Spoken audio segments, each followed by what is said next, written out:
switch it the other way around and give me the opposite. Mine is growth, actually. I want to grow bigger and expand, basically. Body-wise, how so? Clarities. Every aspect. I think for me, 2023, I want to be less angry. I mean, even though I'm not happy about a number of things, it's not just about being angry about them. Make sure I act on them. Do things that will make those angry situations not be as angry as they are. Right. Yeah. I want to be a meaner person in 2023. Oh, wow. Yeah. Wow. I feel like before you do a New Year's resolution, you sort of have to like review your current year and how it's gone. And I feel like a lot of people perceive me as a really, really nice person. So like next year I want to experiment with wickedness. But that's not a bad thing, is right? It's not necessarily It a bad depends on thing. the measure. How do you want everything with temperance, right? Okay. But I feel like if I go overboard one or twice, it's okay. It's okay. We'll see how all of that pans out.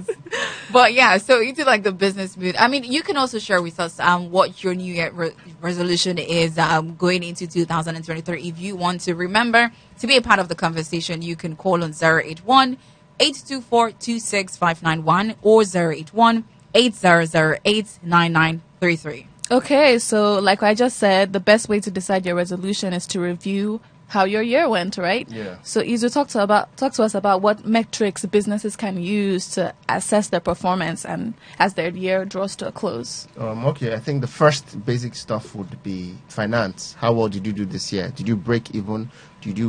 How's your balance sheet ending, right? Did your balance sheet balance? Was your income statement showing a profit or a loss?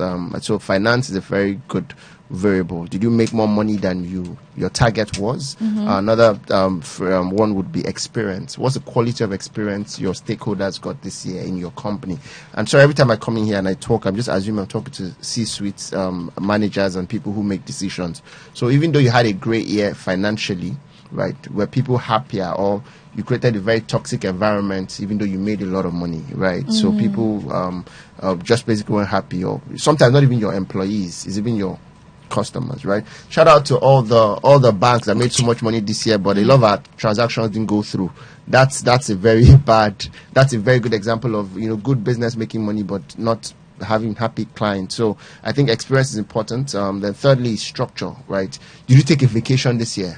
Some people didn't take a vacation not because they can't afford a vacation, but because they haven't created the kind of structure they can leave their business, right, for a while to just chop life, basically. So structure is a good way to also measure. And then the last thing is innovation, right? What are those great ideas that you started off this year with? Like, that could say, okay, you know what? I revolutionized my whole industry this year. Because of me, the industry got bigger, right? So I think that's a pretty much thing. So there are 4 variables: finance, structure, experience, everybody got, and the great thing you brought to the business, the new product you're developing. That's dope. I think, those are all like really, and I love that it's not all just business, money, balance sheets, that it's also like quality of life stuff that like absolutely were your employees able to like take a break, or did you have them working 24/7 for 7 days a week? 52 weeks in the year, so I think that's really good. So how can a business position themselves and plan for 2023? Okay, so the first thing first would be to do a reality check, right? And that's why it's always good to ask that question: how well did we do? So when I said how well did we do, and I measured those 4 variables, I'm hoping that you're not just answering the question, but you're asking other people around you. So the first thing first is to ask strategic questions, right? Sometimes that's really important. And then second thing is to look at data, right? Everybody right now should be signing up to people like The Economist, the Forbes list, the Forbes magazine, Agosto report, PwC report, KPMG report. They give you a direction of where the money would be next year. Everybody knows from January to March, the money will be in politics because of the elections, right? And that's big for the real estate companies. There are going to be a lot of people who are selling off stuff because they are cash strapped. It always happens at every election year. Someone's running for Senate and needs to quickly flip. So if you have a lot of money, it's a good time to buy real estate, right?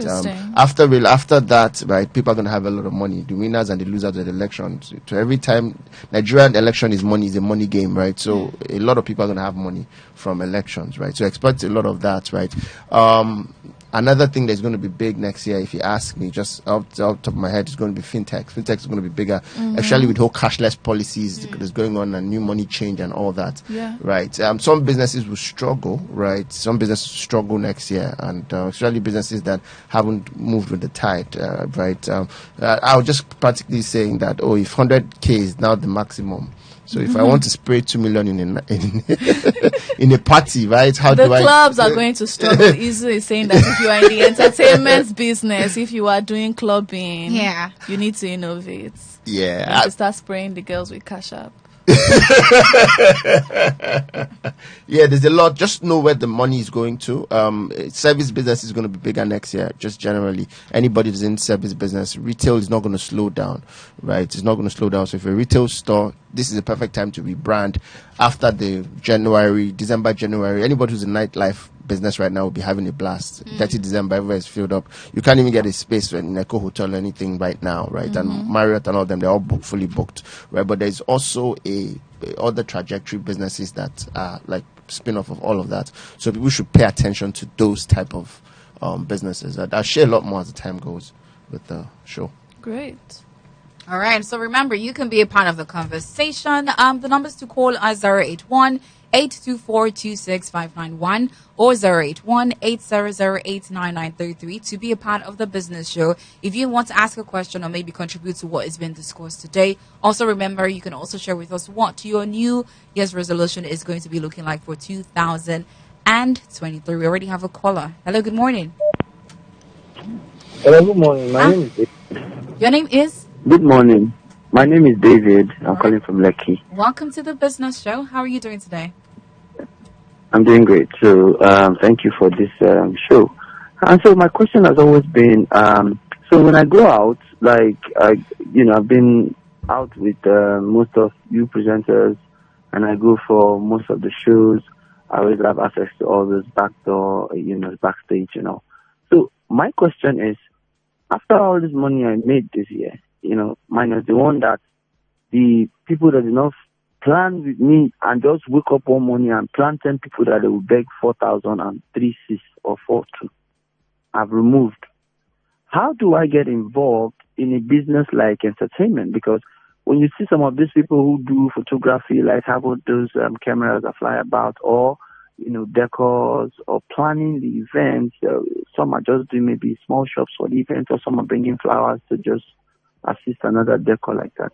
How do I get involved in these business? So I know that the money is my money is not just in the bank or with a jar or somewhere, but is somewhere in this, kind of business where I know that, within in a month, I know that there will either be one or two shows that, my money will be active in and can fetch me a little bit of a return,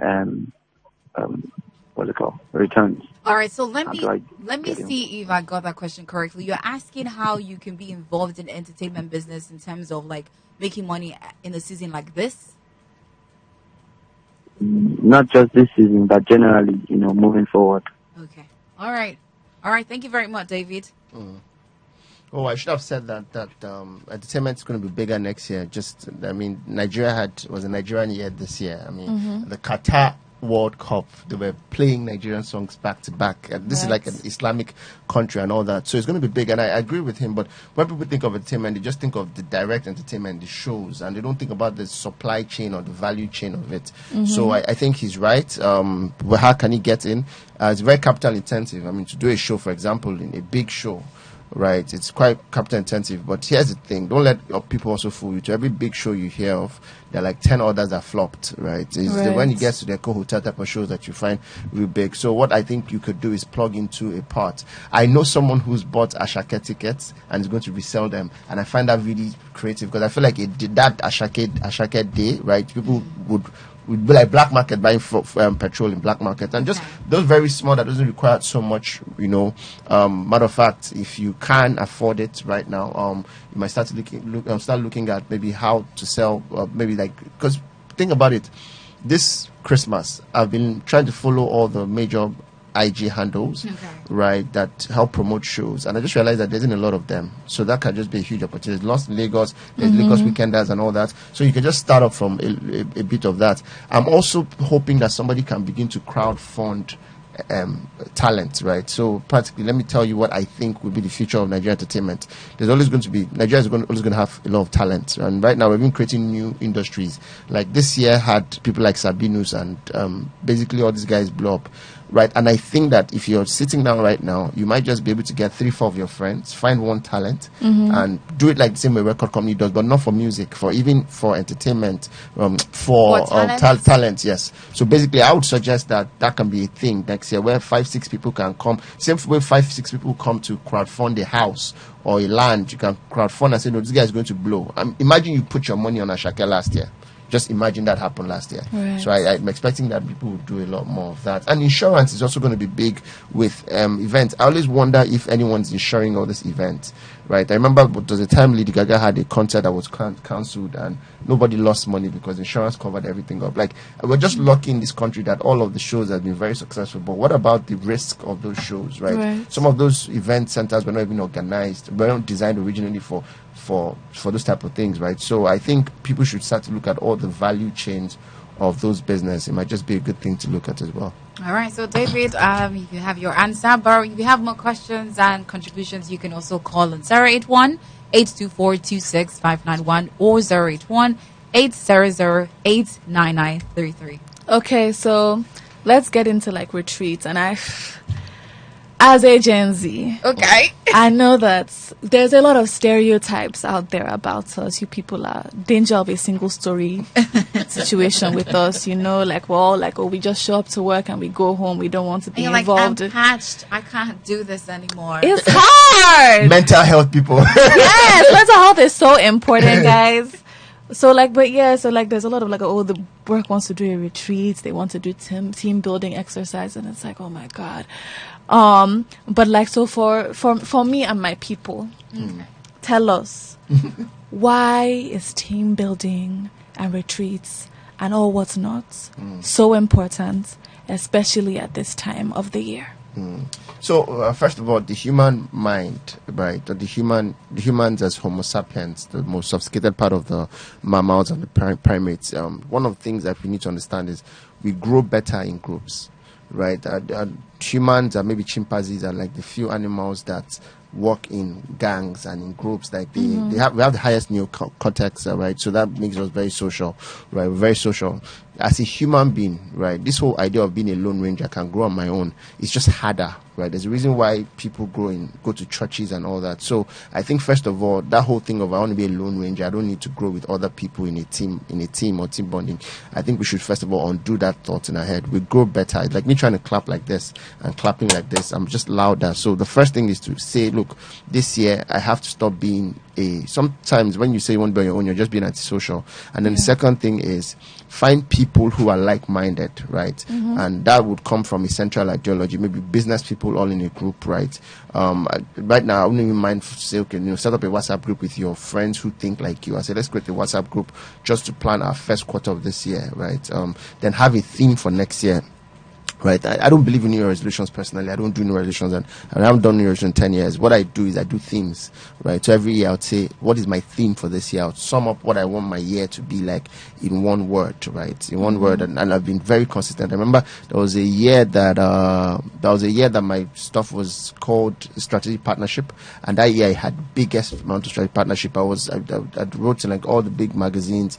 I had like 4 or 5 equity ownership in businesses. Just me realizing that, to go fast, you go alone, to go far, you go together. Yeah. And next year is acceleration, right? So everything, I'm not going to do anything brand new next year. I'm just going to 10x whatever I'm currently doing. So that way I know what to let into my system and what not to let into my system. I mean, someone offered me equity in a business that I think is promising, but it will take a lot of my time. And I just outrightly said no, because it's not in alignment with where I want to be next year. I don't want to be the guy doing too many things. I want to do one thing and do it in an accelerated manner, right? So I think themes are better. Then when you have a theme and you have a team, the next thing you want to do is have the knowledge to deliver on those themes. So for example, if you say your theme for next year is say collaboration. Is there any book you can read around collaboration? If you say your book, your stuff is on acceleration, is there any book you can read on acceleration? I think that in itself is pretty key, if you ask me. And then spirituality is key as well. Put it into prayers. I'm not trying to be religious, but this world we're living in, where we're not physical beings with the spiritual part. We're actually spiritual beings with the physical part. Everything is created twice. First spiritual, then physical. So you want to go on a fast, you're a Buddhist, you want to do your meditation, whatever, just have a spirituality that guides that thing you want to do. While you're dirty December, please don't forget to do maybe 1 day or 3 days fast. I know that you'd say it's very cliche, but it actually does work, right? And so you can say, look, I've done my physical parts, because really this life is sometimes you do all the right things and still end up in the wrong place. Mother Nature, right? Some people planned 2019 so well and COVID took them. And by the way, shout out to anybody who thinks they're not achieving anything this year. Being alive this year is a lot you have achieved. I woke up yesterday to the Twitch, and just hit me that we lost people this year to suicide, and there was a trend in most of the suicide, both local and international. None of them were from people who weren't doing well. And these were people who looked happy, successful, doing amazing things, touching lives. And I like to crack a joke that to all the people that have jumped off Third Mainland Bridge into the water, none of them came down from a downfall. It's actually a thing.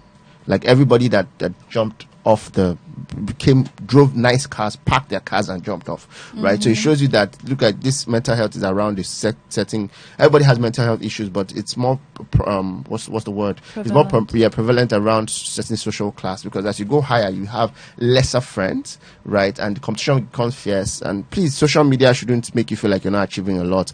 People don't put their worst lives in social media, put their best life. Matter of fact, I know someone who was posting really great things on social media. Next thing, the person sent a message asking for money. I'm like, but this guy I just saw, you said that picture was taken like two years ago, and I'm like, I just saw you with Louboutins, and she said, look, as I'm talking to you right now, I'm sitting down in my friend's couch, right? Like, we don't have where to stay, So please don't look at another man's success and feel like you're not doing much for yourself. Right.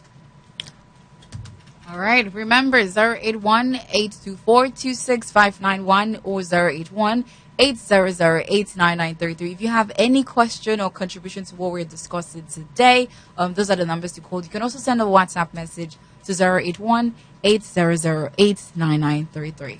Okay, so Izu, what is the ideal moment to organize a retreat? Goodness gracious, English. A retreat or a strategy meeting? Are these things that you should be doing quarterly? Gen Z.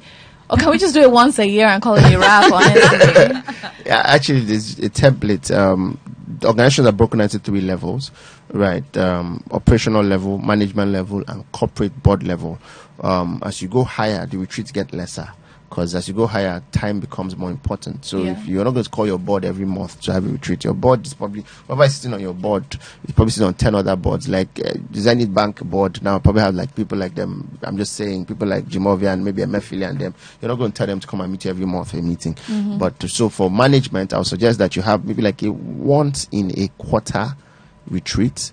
Then for your board, once a year or twice a year, right? And that should be strategic times of the year, maybe end of the year, mid year, and all that. So I think if you ask me, it should always be towards the end of the year for corporates, right? And or at most beginning of the year, so December and January. And this is why for us in Hexavia, this is like our peak period. We've been doing a lot of strategy sessions, retreat, because you need to plan your year, right? So I think that sort of answers the question pretty well.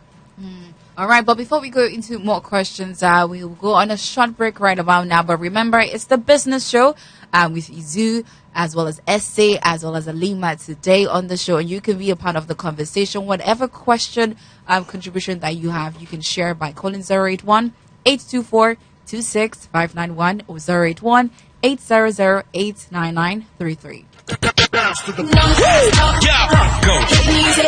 Lagos' Hot FM.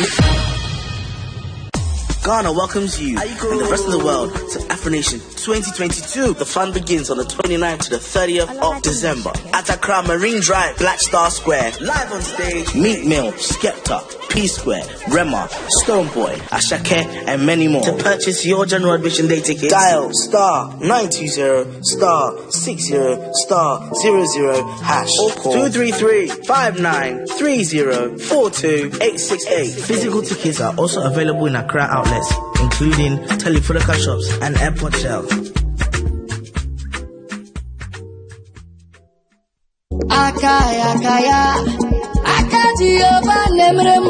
It's about to be a December of glamour and Thanksgiving as legendary artist Limpopo Master KC presents Thanksgiving Festival. It promises to be a night of celebrations, cultural praise, electrifying performances of hits after hits by KC, alongside support from the biggest names in the music and comedy industry. Happening on the 28th of December at the Ecole Talent Suites from 7 p.m. This festival is for everyone that has a reason to thank God for his blessings and protections through the years. Tickets are available on narabox.com. For tables and sponsorship inquiries, please call 0806 060 5050 or 0803 4455 686. This event is hosted by E-Money and brought to you by Achievers Entertainment and 5-Star Music. The Thanksgiving Festival with KC.